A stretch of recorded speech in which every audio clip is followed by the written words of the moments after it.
तर नमस्कार मंडळी, शुभ सकाळ. कशा आहात सगळे? मजेत ना? मजेत राहा, हसत राहा. तर स्वागत आहे तुमचं पुन्हा एकदा माझ्या एका व्हिडिओमध्ये. तर नेहमीप्रमाणे बाप्पाचा आशीर्वाद घेतला आणि निघालो डायरेक्ट स्टेशनला. आज लागलेलं आपल्याला सकाळ सकाळ घ्यायचं भाडं.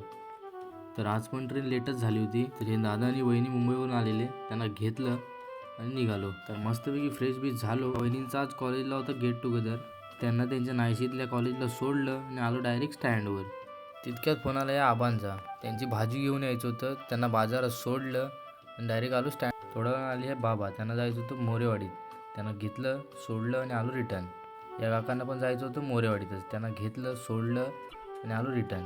तर या काकींचं न्यायचं होतं जिन्नस. त्यांना बाजारातून घेतलं आणि सोडलं त्यांच्या घरी. तर हे आजी आजोबा आपली स्टँडवर वाट बघत होते. कुठेही बाहेर गेलो असलं तरी माझी वाट बघत थांबतात, पण आपल्याशिवाय कधी जात नाही. तर त्यांना घेतलं, गेलो मावळंग्यात घेऊन, सोडलं आणि आलो रिटर्न.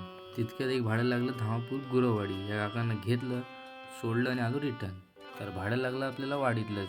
त्यांचा पण जिन्नस घ्यायचा होता. तर जिन्नस म्हणजेच किराणा, आमच्या आपल्या गावठी भाषेत जिन्नस. त्यांना सोडलं घरी आणि आलो डायरेक्ट स्टँडवर. तितक्यात भेटली आपल्याला आपली मामी. तिला गेलो आंबवला घेऊन, सोडलं आणि आलो रिटर्न. तर लागलं आपल्याला कर्जवे भाडं. तर त्यांना गेलो घेऊन, सोडलं आणि आलो डायरेक्ट घरीच, कारण 4 रोज तरी काही जेवलो नव्हतो. तर आज जरा बऱ्यापैकी वाढी लागलेली. तर आजच्या पुरते एवढंच. भेटू नेक्स्ट व्हिडिओमध्ये. तोवर काळजी घ्या. Tata, bye bye.